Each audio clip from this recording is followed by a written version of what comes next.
Hello everyone, good morning. आप सभी का बहुत बहुत स्वागत है दिशा पब्लिकेशन के यूट्यूब चैनल पर। Welcome all of you.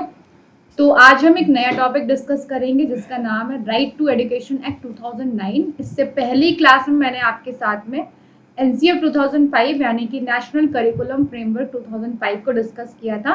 अब आरटीई एक्ट में कौन कौन सी चीज़ों को मेंशन किया गया है, कौन कौन सी चीज़ें बताई गई हैं, उनको डिस्कस करेंगे, क्योंकि आरटीई एक्ट से क्वेश्चंस आपके सीटेट या अदर स्टेट के एग्जाम में पूछे जाते हैं। ओके, चलिए तो क्लास को स्टार्ट करते हैं और देखते हैं कौन कौन सी चीजें इसमें मेंशन करी गई हैं। तो देखते हैं सारे पॉइंट हम लोग।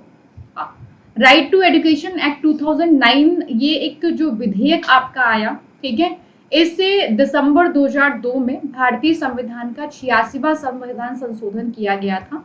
86 अमेंडमेंट दिसंबर 2002 किया गया जब हमारे आर्टिकल 21A को ऐड किया गया, यानी कि शिक्षा को हमारा मौलिक अधिकार बनाया गया, फंडामेंटल राइट बनाया गया। ठीक है, 86वां संविधान संशोधन। अब यहाँ पर हुआ क्या कि राइट टू एजुकेशन एक्ट में ये चीजें मेक श्योर करी गई कि जितना भी 6 से लेकर के 14 साल तक का बच्चा है वो सब स्कूल जाए, है ना, उसका एडमिशन हो, पढ़ाई पूरी हो उनकी। तो ये सब चीजों को मेक श्योर करने के लिए ही बच्चों से शिक्षा का हक उनका छीना ना जाए, तो राइट टू एजुकेशन एक्ट को लाया गया। ओके, 86वां संविधान संशोधन दिसंबर 2002 आपका हुआ, जहां पर 6 से 14 साल के बच्चों की फ्री एंड कंपलसरी एजुकेशन की बात करी गई।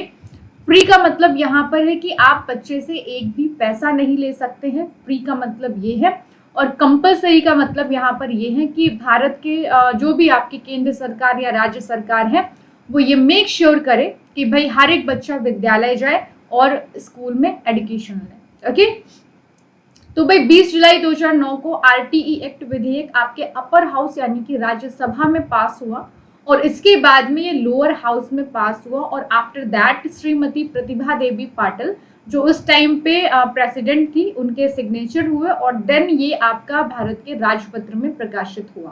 ओके, जो आपका आरटीई एक्ट है ये लागू हुआ था 1 अप्रैल 2010 को लागू हुआ था ऑल ओवर इंडिया, लेकिन जम्मू कश्मीर पे उस टाइम पे ये लागू नहीं हुआ था। रीजन ये क्योंकि उस टाइम पे जम्मू कश्मीर को विशेष राज्य का दर्जा प्राप्त था। ओके, तो पूरे भारत पर लागू हुआ। अब इन केस अगर हम बात करें कि भारत में सबसे पहले किस स्टेट में आरटीई एक्ट लागू हुआ, देन आंसर आपका यहाँ पर हो जाएगा राजस्थान। ओके, तो राजस्थान में सबसे पहले ये लागू हुआ था।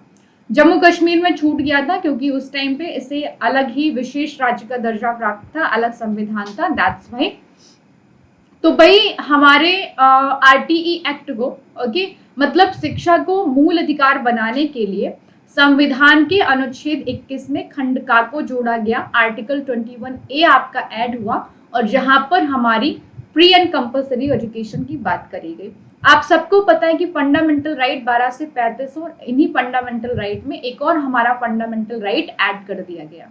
ठीक है, चलिए, तो भाई अगर हमारे फंडामेंटल राइट का कोई हनन करता है, मीन्स हमारी शिक्षा को हमसे कोई छीनने की कोशिश करता है, तो यहाँ पर हम उसके खिलाफ सुप्रीम कोर्ट जा सकते हैं। ओके, इन केस अगर कोई हमें जो एजुकेशन जो हमारी 6 to 14 ईयर की है ना, कोई छीनने की कोशिश करता है, बंधुआ मजदूर बना देता है, बाल श्रम करवाता है, तो वहां पर उसके खिलाफ हम केस कर सकते हैं। ठीक है, तो हमारे फंडामेंटल राइट का अगर कोई हनन करता है देन इसके हम अगेंस्ट सुप्रीम कोर्ट में आगे जा सकते हैं। तो इस अधिनियम में टोटल 7 अध्याय और 1 अनुसूची है।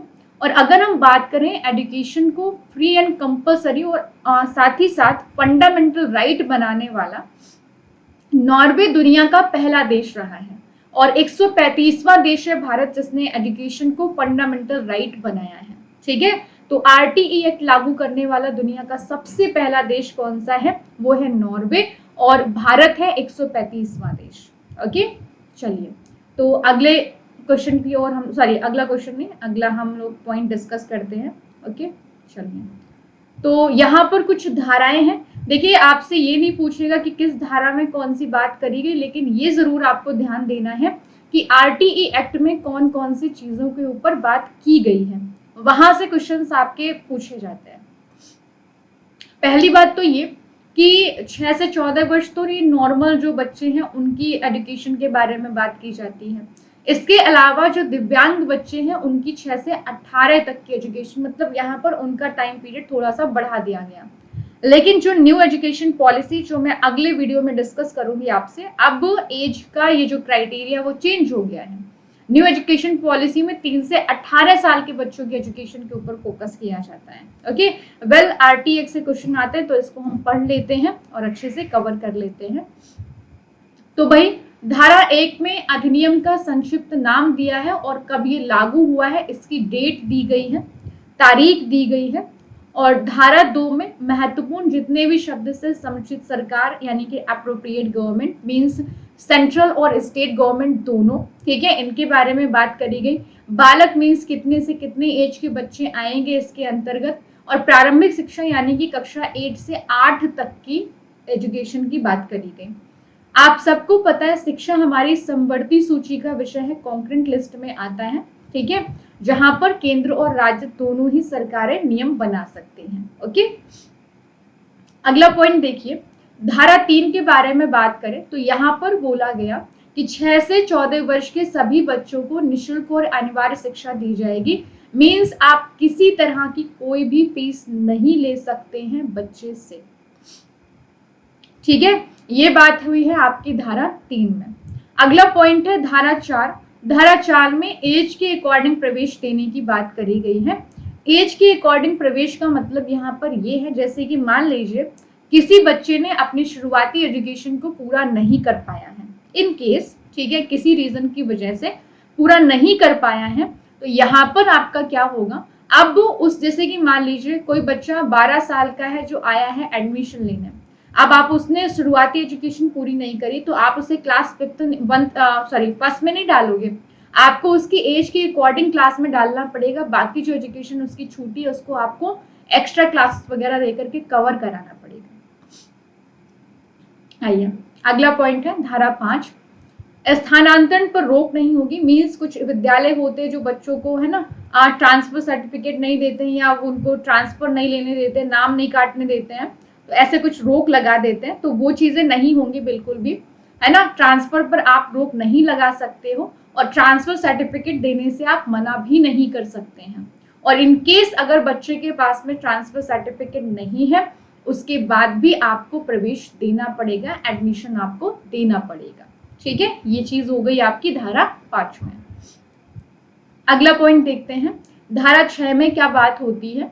3 वर्ष के बालकों के लिए घर से 1 और 3 किलोमीटर पर क्रमशः विद्यालय खोले जाएंगे। मींस प्राइमरी के बच्चों के लिए घर से 1 किलोमीटर की दूरी पर स्कूल खोले जाएंगे और अपर प्राइमरी के लिए घर से 3 किलोमीटर की दूरी पर स्कूल खोले जाएंगे। बहुत दूर विद्यालय नहीं होने चाहिए ताकि बच्चे को कोई भी प्रॉब्लम हो। ओके, अगला पॉइंट है आपका धारा 7 के बारे में बात करें तो केंद्र और राज्य सरकार के खर्च का जो अनुपात होगा वो 65 और 35 था पहले। मींस 65% आपकी खर्च करेगी सेंट्रल गवर्नमेंट और 35% खर्च कर रही थी स्टेट, लेकिन अब ये रेशियो चेंज होकर के 60 और 40 का हो गया कि 60% खर्च करेगी आपकी सेंट्रल गवर्नमेंट और 40% खर्च करेगी आपकी स्टेट गवर्नमेंट। ओके, अगला पॉइंट देखिए धारा 8 के बारे में बात करते हैं। समुचित सरकार के कर्तव्य। समुचित सरकार का मतलब यहाँ पर यह है कि एप्रोप्रिएट गवर्नमेंट, इसका मतलब आपका ये होता है कि भाई केंद्र और राज्य सरकार के दायित्व क्या हैं, इन चीजों को मेंशन किया गया है धारा 8 में। ओके, हाँ, इस पॉइंट पे आगे बढ़ने से पहले मैं आपसे कहना चाहूंगी प्लीज क्लास को शेयर कर दीजिए। और वन मोर थिंग, अगर आप फर्स्ट टाइम विजिट कर रहे हैं चैनल पर देन प्लीज इस चैनल को सब्सक्राइब करिए, बेल आइकन प्रेस कर लीजिए सो दैट आप सभी को क्लासेस के नोटिफिकेशन मिलते रहें और इससे पहले जितनी भी क्लासेस हो चुकी हैं उन सबके नोट्स आप लोग बना लीजिए, ठीक है। चलिए तो आगे हम लोग चलते हैं और देखते हैं धारा 9 के बारे में बात करें तो यहाँ पर स्थानीय अधिकारी के कर्तव्य के बारे में बात करी गई है। मींस जो लोकल ऑफिसर होंगे जैसे कि डीएम साहब हो गए, आपके बीएसएस साहब हो गए, डीआईएस साहब हो गए, तो इन लोगों की क्या ड्यूटीज होंगी, है ना, स्कूल के प्रति या बच्चों के प्रति, तो इनके बारे में बात करी गई है धारा 9 में। ओके, धारा 10 में बात करी गई है माता पिता या संरक्षक के कर्तव्य के बारे में। मींस जो गार्डियन है या जो पेरेंट्स हैं इनकी क्या ड्यूटीज होगी बच्चों को लेकर के, उनको डिस्कस किया गया है धारा 10 में। और धारा 11 में विद्यालय पूर्व शिक्षा देने का प्रावधान, मीन्स जो आंगनवाड़ी वाली एजुकेशन होती है ना, जहां पर बच्चे को खेल वगैरह के माध्यम से एजुकेशन दी जाती है, तो धारा 11 में ये कहा गया है कि बच्चे को विद्यालय पूर्व शिक्षा भी दी जाए। ओके, तो आई गेस यहां तक आपको सारे पॉइंट क्लियर हो गए होंगे। अब हम बढ़ेंगे, अगले कुछ पॉइंट को डिस्कस करते हैं। आइए, एक सेकेंड, सॉरी। हाँ जी, तो धारा 12 में क्या है? धारा 12 में निजी विद्यालयों की 25% सीट्स SC, ST, OBC और हैंडीकैप के लिए रिजर्व होंगी।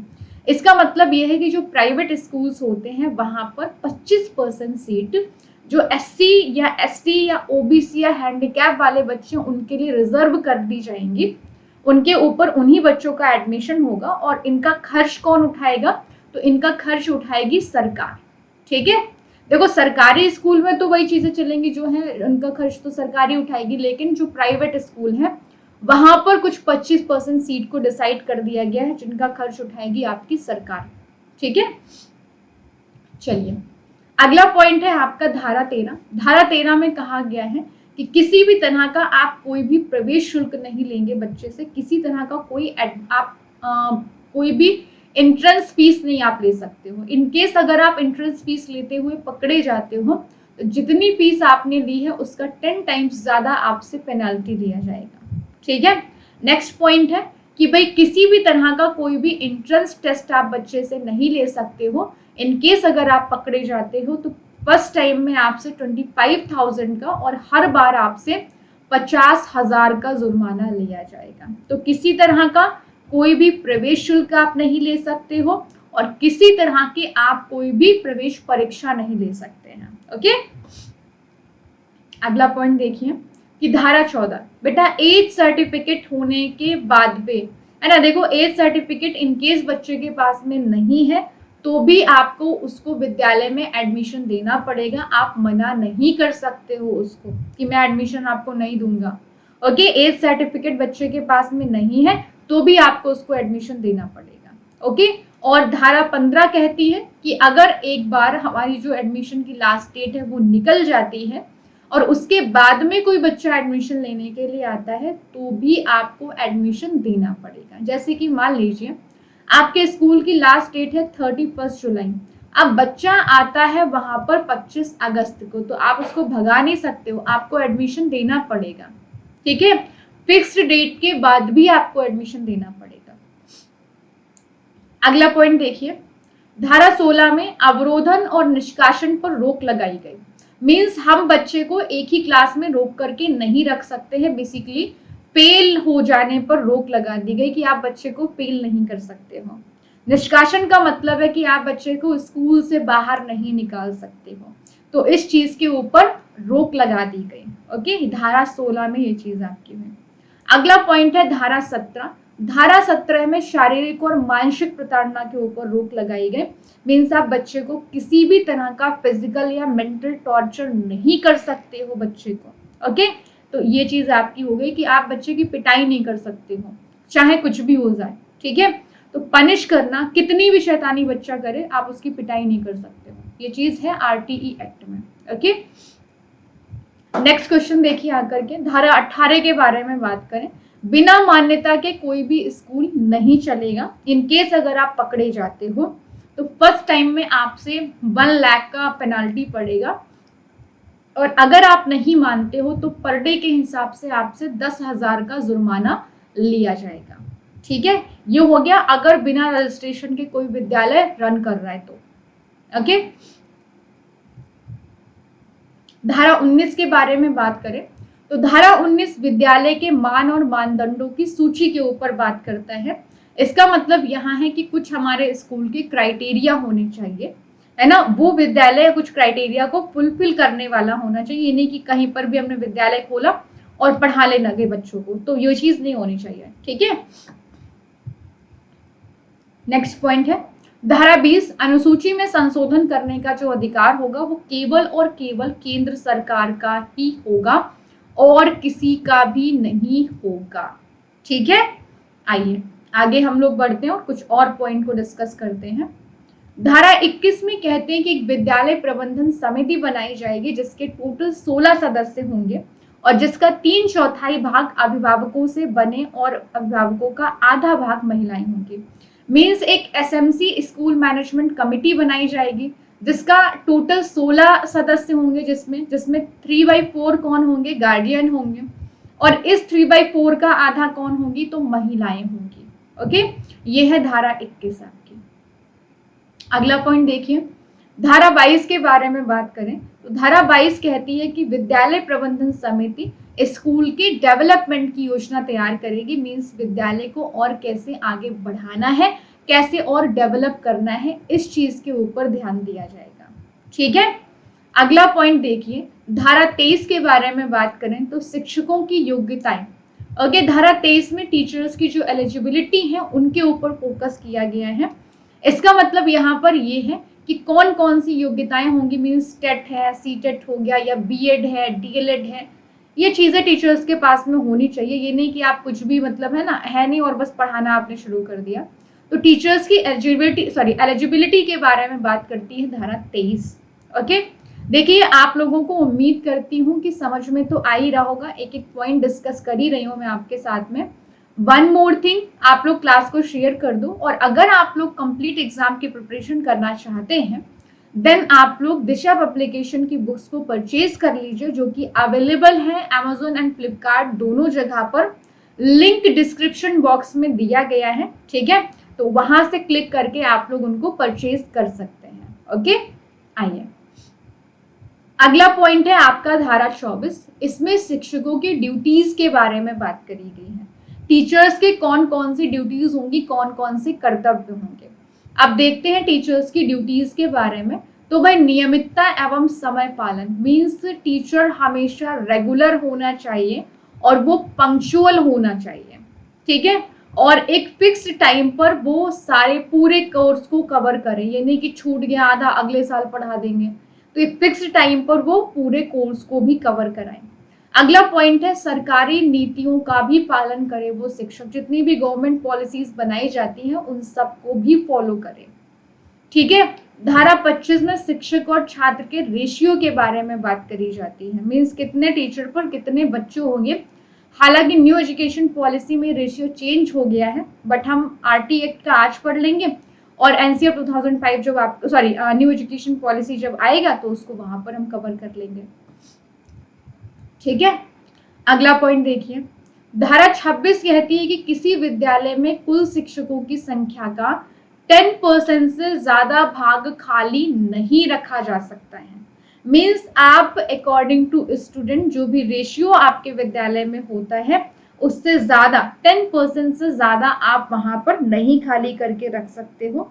ये बात कही जाती है आपके किसमें, आपकी धारा 26 में आरटीई एक्ट की। ठीक है, आरटीई एक चीज और आपसे कहता है कि चुनाव, जनगणना या आपदा राहत कार्य में आप शिक्षक को नहीं लगा सकते हो।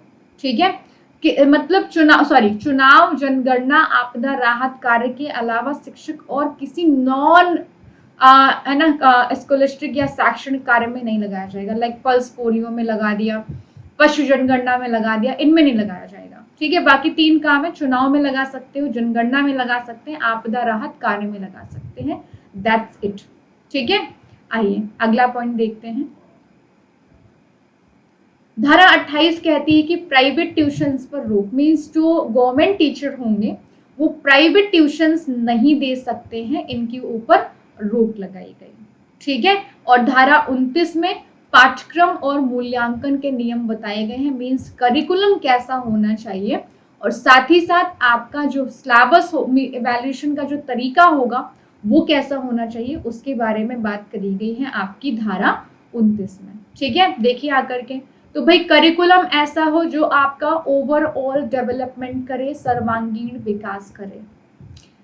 संवैधानिक मूल्यांकन का मतलब है कि भाई आपके लिए कोई भी बच्चा ऐसा ना हो कि आप किसी को कम नंबर दे रहे हो, जो जान पहचान वाला उसको ज्यादा दे दिए, कम दे रहे हो जिसको आप नहीं जानते हो।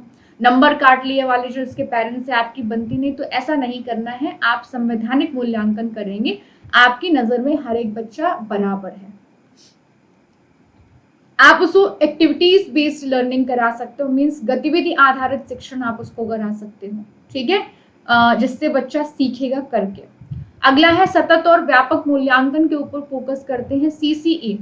सीसीई का मतलब है, इससे पहले क्लासेस में करा चुकी जब असेसमेंट पढ़ाया था, कि बच्चे का लगातार और उसके हर एक पक्ष का इवैल्यूएशन किया जाए, ठीक है, इसे कहते हैं सीसीई, सतत और व्यापक मूल्यांकन। ओके, और फिफ्थ में कहते हैं कि मातृभाषा के द्वारा प्रारंभिक शिक्षा बच्चे को दी जाए। ओके, ये चीज कही जाती है आपके किसमें,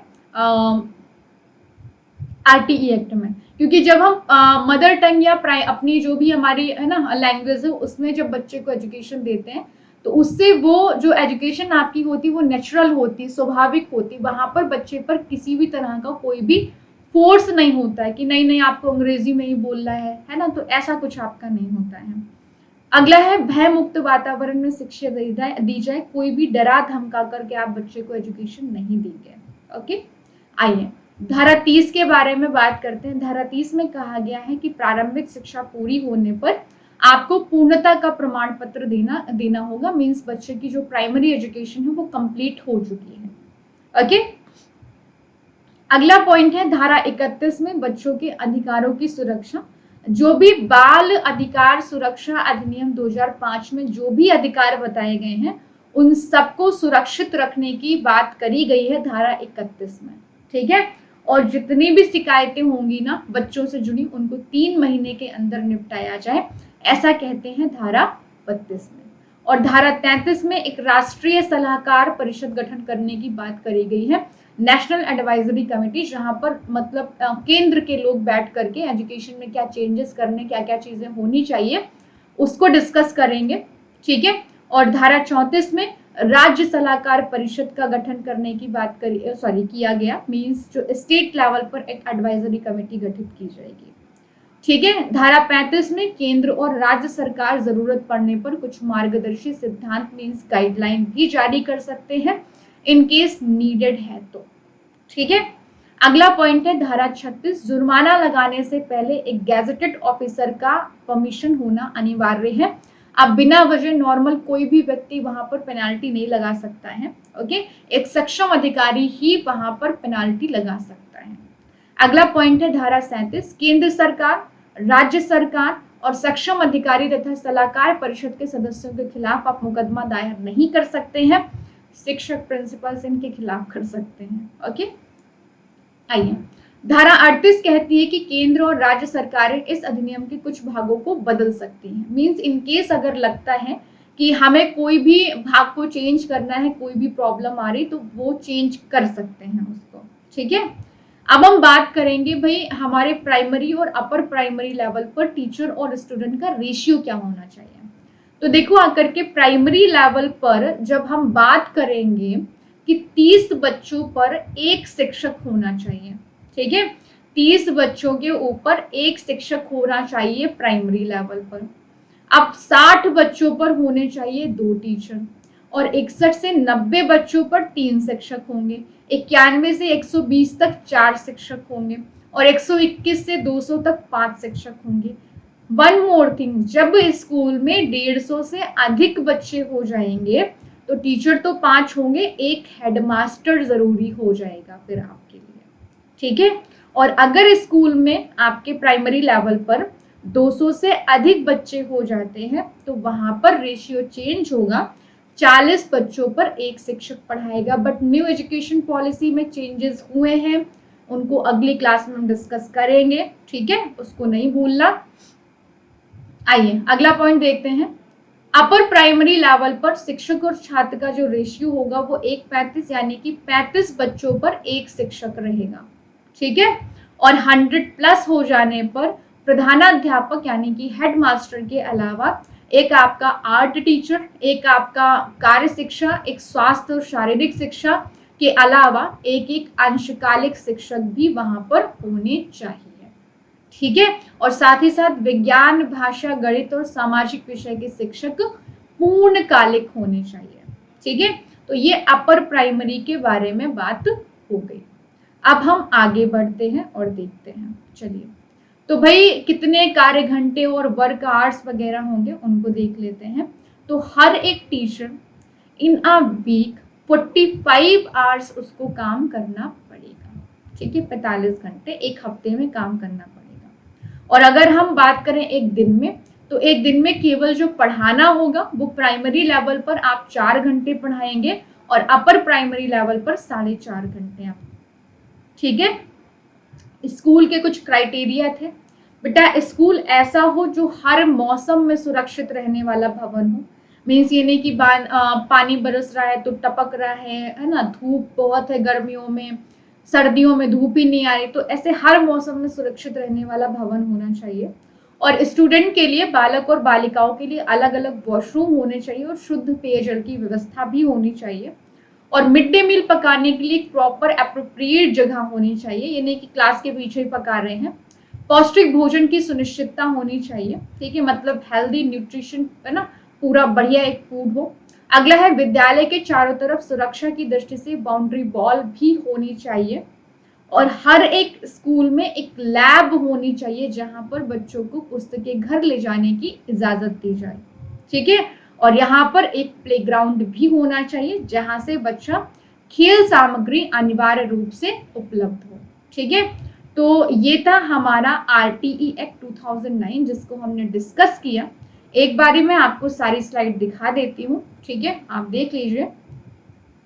वन मोर थिंग, आप लोग दिशा पब्लिकेशन की जो भी बुक्स हैं उन सबको आप परचेज कर सकते हैं। सबको इन द सेंस कि आपके एग्जाम के लिए जो नीडेड है, सीटेड या स्टेटेड, वो अवेलेबल है फ्लिपकार्ट और अमेजोन पे, जिनके लिंक डिस्क्रिप्शन बॉक्स में अवेलेबल है, वहां से आप देख करके कवर कर सकते हो। वन मोर थिंग, इससे पहले कि सभी सीडीपी की क्लासेस आप लोग देख करके नोट्स बना लीजिए ताकि आपको अपकमिंग एग्जाम में प्रॉब्लम फेस ना करनी पड़े। ठीक है, तो ये था आज का हमारा पूरा टॉपिक जिसको हमने डिस्कस किया है। अगला टॉपिक आएगा आपका न्यू एजुकेशन पॉलिसी। हम मिलेंगे अब सीधा मंडे को।